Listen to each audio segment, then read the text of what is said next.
I think a lot of people build their mindsets around trying to feel good. So that's why we were talking earlier about people who want to ignore the idea of personal responsibility or self-accountability because they feel better if they pretend it's not a real thing. They feel better if they pretend everything's someone else's fault.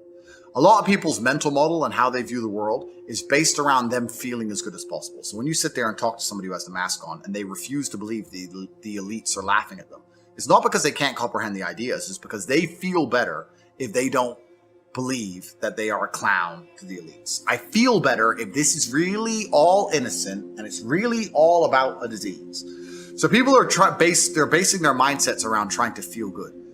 I have always tried to base my mindset around absolute competence regardless of how I feel. And there are certainly disadvantages to that. There are times you're going to be a lot more pessimistic, or you're going to be a lot more stressed, or a lot more, pissed off about certain things than others. Yeah, that can be seen as a downside. But like I said, I use all of those things for unlimited motivation to propel my endless upward trajectory. But if you construct a mindset that allows you to be as competent as possible, as opposed to feel any different or feel better, then you're going to naturally come to the conclusions I've come to. You're as competent as possible if you believe you can affect absolutely everything about your life. You're as competent as possible if you believe absolutely everything that's happened to you, whether good or bad, is completely your fault. You're as competent as possible if you believe the bad things that happen to you are going to allow you to work harder and become even better. When bad things happen to me, the first thing out of my mouth is good. Good. Andrew, they took $10 million out the bank because they canceled you. Good. Good. That's just my response. Good. Andrew, this happened. Good. Good. Good. Now I'm really pissed. Good. This mindset I've constructed allows me to be as fearsome a competitor as possible. It allows me to be a feared opponent in any realm of human endeavor. And that's the point of a mindset. Why would you have a mental model or a mentality that made you anything less? In the ultra competitive world that we've just discussing that everybody wants the things you have, why would you absorb information or construct a mental model that doesn't allow you to be as competitive as possible?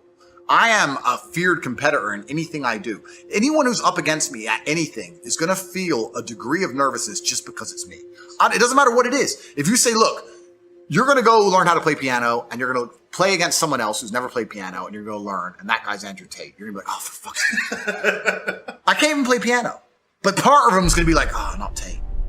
Even though I have no piano experience, because they just know me. They know my mindset. They know my determination. They know I'm stubborn. They know I don't quit. They know I'm going to win. That's just who I am. So I've constructed a mental model that allows me to be competent and to always succeed. And that's how I've come to the conclusions I've come to. And I truly, once again, don't understand how people go through the world with any other mental model. I get asked all the time, well, what do you feel? Or what about happiness or depression? That doesn't even... How I feel doesn't cross my mind. I don't know how else to explain it. There are days where I'm pissed off or sad or happy. It doesn't cross my mind. It's just like I woke up, whatever mood I happen to be in, I have things I need to do. It's a busy day. Zuby's here soon. I need to go training before he gets here. I had a meeting with the bank at 7:15 a.m. I have shit to do. I didn't cross my mind if I was happy, sad, excited. I just had to work. So I think my mental model, to a degree, I'm certainly not a person who doesn't feel emotions, because we're all human. I certainly do. But I've never prioritized them in any regard. I haven't built a mental model that affects... I haven't put them in the middle of my mental model and then affected my actions based on how I feel for each one. It's absolutely and completely the opposite. I would love to do a podcast on a day where I'm particularly sad and a podcast on a day when I'm particularly happy. And I guarantee you wouldn't be able to tell the fucking difference. So that's what allows me to be competitive, right? Because if you're competitive, if you want to be the most competitive predator on the planet, you have to be able to hunt in the day and the night. You have to be able to do both. You have to be able to perform when you're happy and sad. You can't only be able to perform when you're happy. You can't only go to the gym when you're motivated. You can't only be a competent person when your life's going well, because when your life's not going well, you're no longer competent. Then you're going to lose to people like me. And it's player versus player. If you're the kind of person who can only do well when you're happy and you're competing against someone like me who can do well all the fucking time, guess what? You lose. So my mental model, the answer is most of my opinions are just based around constructing a mental model that allows me to be brutally competitive. It's why I say depression isn't real. I've argued this point endlessly, and I try and explain to people, but they're not smart enough to understand that I don't care if I'm wrong. I don't care. I am more competitive as an individual if I don't believe I can become depressed. So I don't give a fuck if I'm right or wrong, because no matter what bad happens to me in my life, even if, heaven forbid, the worst things on earth that could happen to me, I could never become clinically depressed, because I would never self-diagnose myself as clinically depressed, because I don't believe in it. I believe that I am currently sad, but I have work to do, and eventually I will feel better. I will never get to a point of absolute desperation and kill myself, because I'm never going to get to a point of hopelessness, because I don't believe in the idea of hopelessness. You cannot try and make me adopt thinking that will reduce my competitiveness as an individual. So I don't give a fuck if I'm wrong. I don't believe in it. That's it. End of story. So I don't believe in things that take power away from me. I don't believe in things that make me less competitive, and I don't adopt mental models that make me less competitive. Every single mental model I have are the most efficient ones I could find. They're the mental model I found that if I adopt, I become a more fearsome predator. That's it. So this is how I've come to all of my conclusions as an individual. My only weapon against all of these people and all this garbage is to smile. There are people sitting in a dark room right now. There are people in a room right now as we speak, full-grown adults, professionals, trying to put me in jail. There are teams. There's a prosecutor and his underlings sitting there, analyzing my entire life, every message I've ever sent, everywhere I've ever been, and what I've ever spoken to, ever. As we speak, trying to put me back in a dungeon. At the same time, there are people sitting around trying to cancel me, get me off the internet, make sure I have no influence, no work. They're sitting there. They've frozen all my bank accounts, have taken almost 20% of my car collection. Almost. They've put me in jail, and they've done all this to me, and they're sitting there trying to attack me, and I smile. That's my weapon.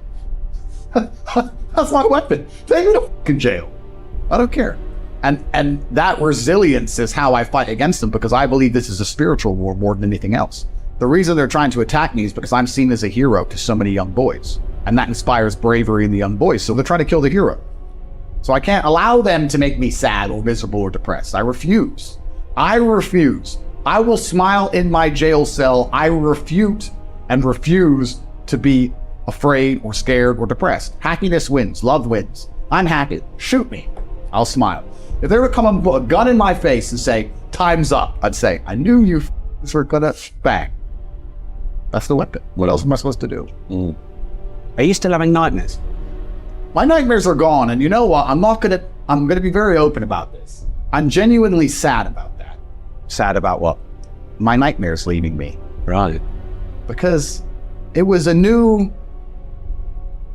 level to the game of life, I guess. New experience. It was interesting. It was kind of fun, like before I go to sleep. In jail, I had there's my room. I'm glad I went to jail in the winter. I guess it'd be a lot worse in the summer, but there was a really bad infestation of cockroaches, and they were always in the blankets, and when you slept, you got warm, so they'd all the insects and bed bugs, everything would try and attract you. So you'd wrap up and put your trousers in your socks, and I had like a pillowcase I put over my head to stop them getting in my mouth. And there's insects everywhere. Yeah. It's like I'm a celebrity. They're all over the ceiling. And for a while before I go to bed at home, I'm kind of looking in my covers for insects and stuff. And I catch myself doing it, going, this is unique. Before I go to bed, I'd check all my stuff, and then I get in bed and I'm not relaxed, and I think there might be something crawling on me, and then I go to sleep and I wake up in a panic. But the whole thing to me was almost I was almost observing it in the third person. I was almost like, oh, cool. This is something I've never done before, and I got a lot of training done.